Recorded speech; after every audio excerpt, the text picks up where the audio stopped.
If you will give me but a moment to gather my emotions.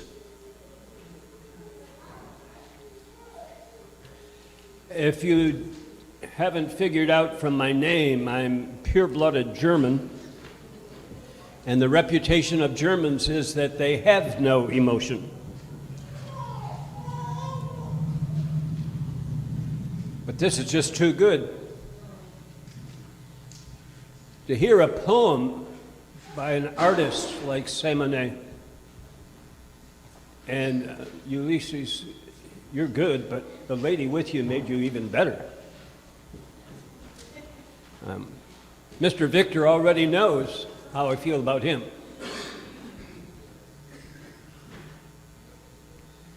The metaphor that would serve us well is that light has come to darkness, and the darkness couldn't comprehend it. This is way too good. Do you know how hard it is to be humble when you have children like mine? Candace, Otis, I salute you.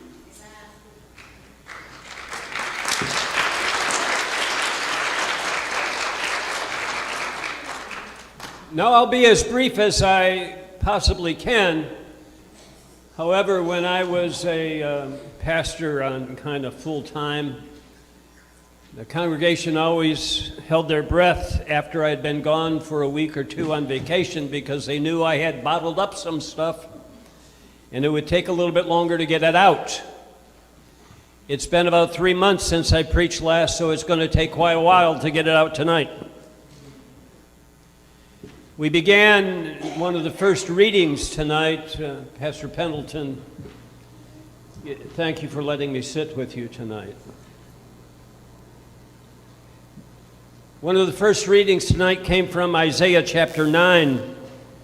For to us a child is born, to us a son is given, and the government will be on his shoulders, and he will be called Wonderful Counselor, Mighty God, Everlasting Father, Prince of Peace.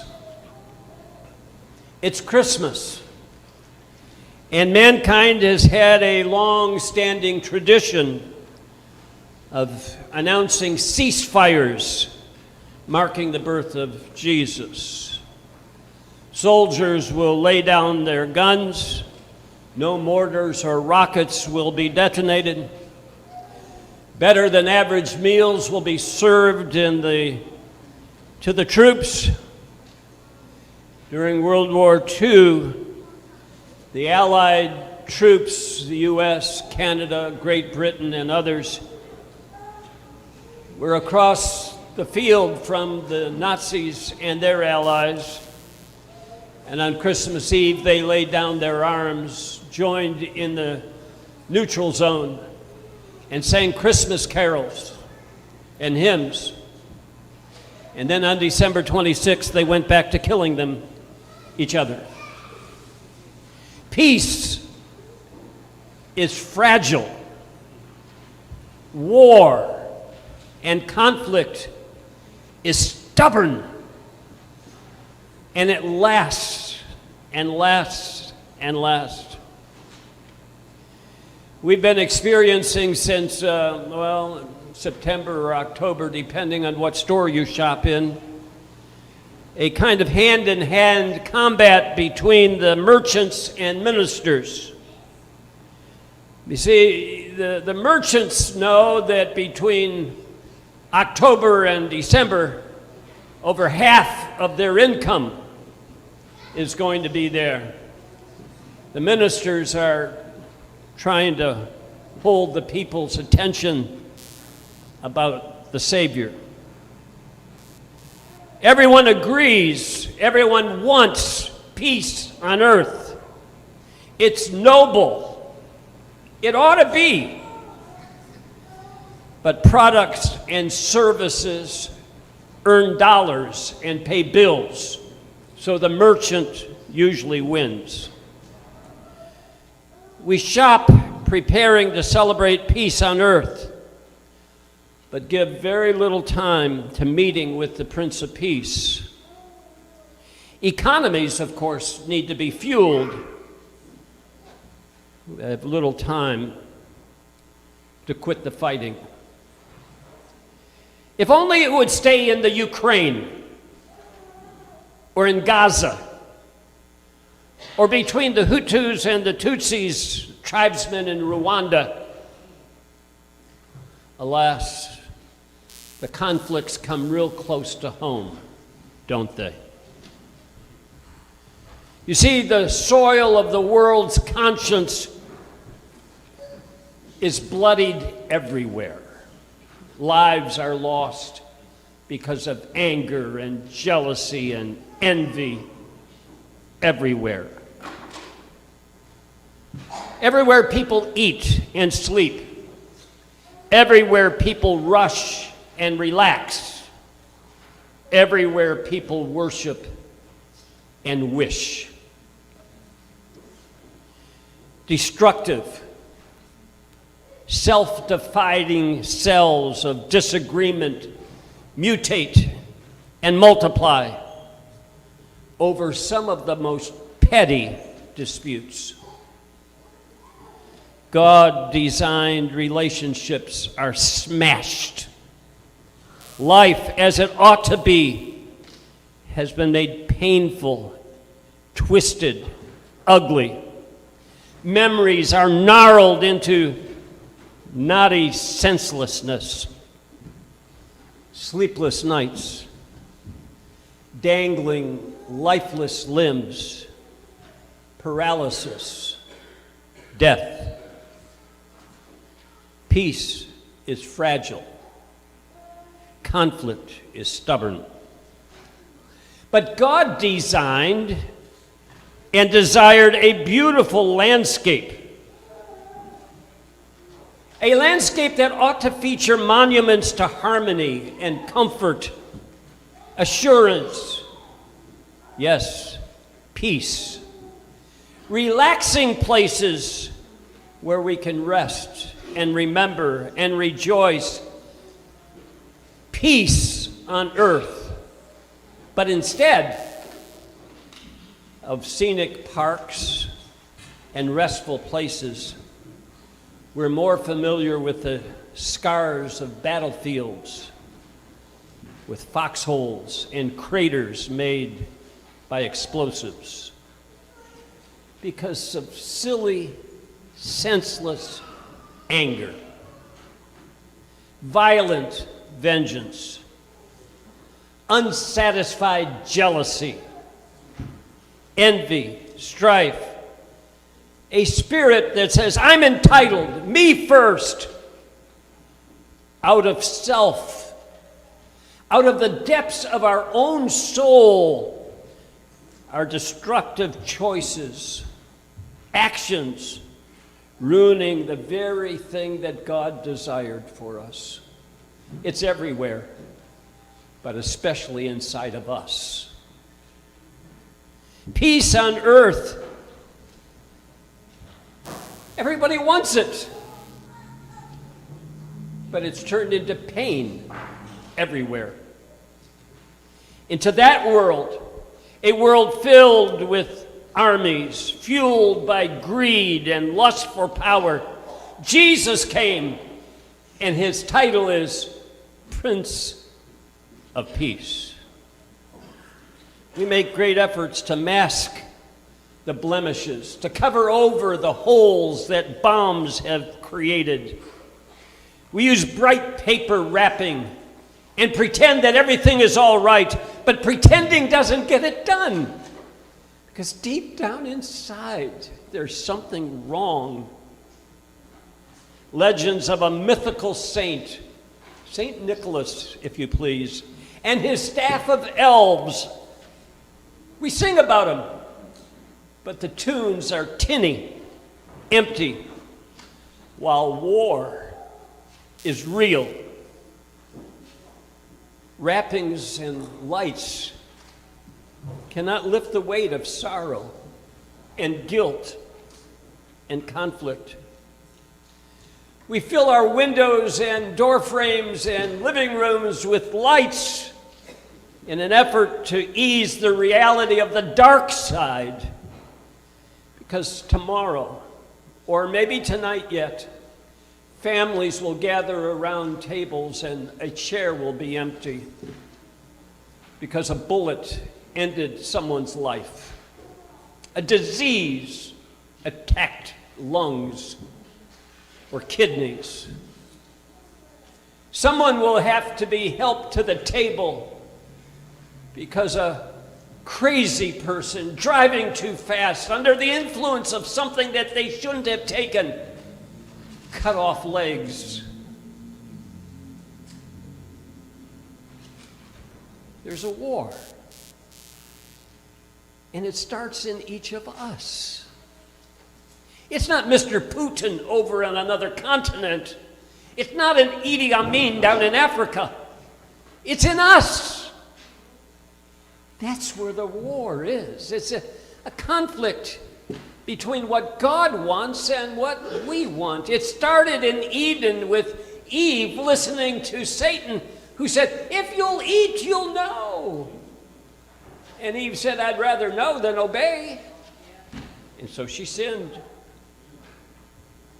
Into that kind of world, the prophet said, the Prince of Peace is going to come. I'm here to tell you, friends, he's here. He's here. We don't have to call him down. His other name is Emmanuel, God with us. So he's here. He's aware. He cares. The question is, are we paying attention to him? Are we listening to what he would counsel? The merchants are going to go on. More than likely, a year from now, they'll be counting the money at the cash register again. The thing that will change the world can happen in a place like this, at a time like this, when we simply acknowledge the problem starts within. Israel. It was a tiny, nomad-like kind of nation. Abraham was their father of the faith. They had been around for a couple centuries, but they were still pretty small when it considered a nation. There was a famine, and they wound up, well, it's a long story, but they wound up in Egypt for almost 350 some years. They were in Egypt, about 20 generations. There was no hope. 350 years is a long time to want something better. And so they called out, and God heard them and sent them a deliverer. Moses went to Pharaoh, and 10 times he said, "Let my people go." You know the story. And then on a Passover night, where the blood of a lamb was splashed on the doorpost and on the lintel, the angel of death came, and the oldest male in every Egyptian household died. And Pharaoh finally said, "Get out, just go." And Moses had the people prepared, and they left. And they got to the Red Sea, and they were trapped. What are we going to do now? Some even murmured, "Moses, you brought us out here, and they're going to kill us. And here come the Egyptians with their chariots and their soldiers. We're as good as dead." And then God opened the sea, and 1 million or so people walked through on dry ground. When they got to the other side, they realized that they were going to soon run out of food, and God made manna come down, and all they had to do is pick up the manna. They said, "This is boring," so he sent them quail. It's one of the great stories. I love reading the Exodus and how that God created a special breed of quail. Quail are quick, but he made them slow so they could pick them up and have them for dinner. They received the commandments there. and they saw water coming out of a rock. And then they crossed the Jordan River, and then the walls of Jericho came down. They had all kinds of reasons to rejoice and to celebrate, but they complained, and they quibbled, and they wished for more. In spite of all that they had, it wasn't enough. There was no peace, and it wasn't because of anything outside of them. It was inside of them, just like it's inside of us. Why does the conflict continue? Shouldn't there be a solution for this? Why do we still sing the second verse of Longfellow's poem? And in despair I bowed my head. There is no peace on earth, I said, for hate is strong and mocks the song of peace on earth, goodwill to men. Why are we here, still lamenting a world of sorrow and pain? You see, we spend a great deal of money, billions of money, curing diseases, cancers and blood disorders and all kinds of a disease that attacks the organs of the body, but we keep trying to avoid the problem of why we have no peace. We lamely and wrongly assume that if our surroundings were more accommodating, if it was a nicer place to live, if the people with whom we share space, you know, our neighbors, the people we work with, yeah, and even some of the funny relatives, if they were just more like us, you know, good folks, then there would be peace on earth. Or would there? No. No. You see, if the manufacturers and the merchants weren't so selfish and they just sold us stuff more cheaply so that we had, no matter how much we have, if the issue in the heart isn't taken care of, it goes on and on and on.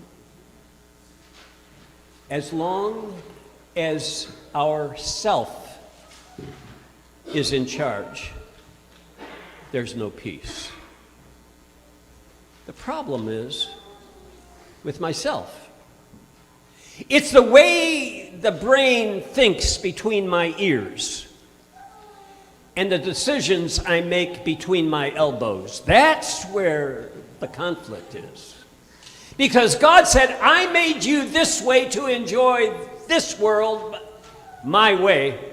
And I say, well, I think I can improve on that. I think I'll do it my way. Mr. Sinatra made a lot of money singing it my way. And a lot of people still believe that. But the good news is that even though all of us have sinned and fallen short, who just stubbornly, persistently stay at war with God's way and do it our way, and we know, we've heard it, we've been in church, we know that the wages of that sin is death. It's an absence of everything that's good. It destroys future.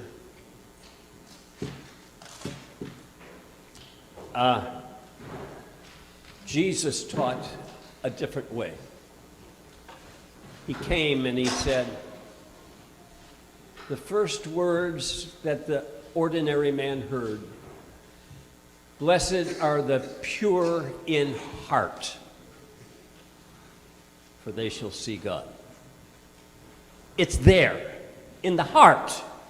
It's not out there with the merchants. It's not there with my neighbor who doesn't take care of his place. It's not someplace else. It's right here in my heart that the change must come. You see, all peace is personal. And then it leaks out. It seeps and affects others. It affects others. And the peace that's within begins to develop community. I don't know Pastor Pendleton real well, but in 5 or 6 minutes before service began, I had a feeling, I like this guy really a lot, because there's something in his heart and my heart that agrees. There's something that's happened inside of him that's happened inside of me. And so our view of the world agrees. There's no reason to argue. There's no reason to fight. There's no reason to misunderstand. There's every reason to celebrate and say, peace, peace. St. Paul was in a prison cell, more than likely, when he wrote for us, I have learned the secret of being content in any and every situation, whether well-fed or hungry, whether living in plenty or in want. I can do everything through him who gives me strength. Yet it was good for you to share in my troubles. What is he saying? He said, it doesn't really matter one way or the other what I have or don't have, where I am or I can't go, and all of that. But it sure feels good because you're sharing with me in my troubles. You're on the same team. I don't have to play this out alone. I have someone to go with me. See, the peace works its way into the friendships, the community. And we don't get to choose our neighbors, do we? But we can choose how we esteem our neighbors, how we treat our neighbors, how we love our neighbors, how we respect our neighbors. That we can choose. The world is now and always has been polarized, separated. Teams are always being picked. And the problem is under the skin. It's not out there. There's an old gospel song. It's not my brother. It's not my sister. But it's me, O Lord. I'm standing in the need of prayer. And so in conclusion, my son, who's a preacher, said, Dad, when you say in conclusion, it doesn't mean very much. I heard him preach last Sunday, and he said in conclusion, and I concluded that in conclusion for Jonathan, it doesn't mean anything. But in conclusion, I want to give you an opportunity to make the choice tonight.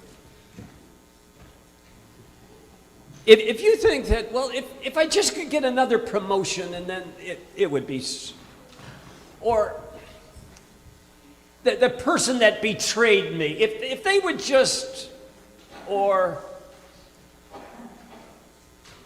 you can fill in the blank. There's all kinds of excuses where we can bargain with, and God just says, come, come. We're good at pretending, but he calls us to bowing. We're good at bargaining with him, and he said, I just want you to kneel with me. We're real good at excusing ourselves, and he said, come, I want you to experience with me the peace that surpasses understanding. So I conclude with this, that Jesus came into the world. Not that we would have something to do on evenings like this, the 24th of December every year, where we light candles and listen to great music and poetry and wish everybody happiness and joy. He came into the world because there was something wrong in our heart. He came into the world to save us from our sin.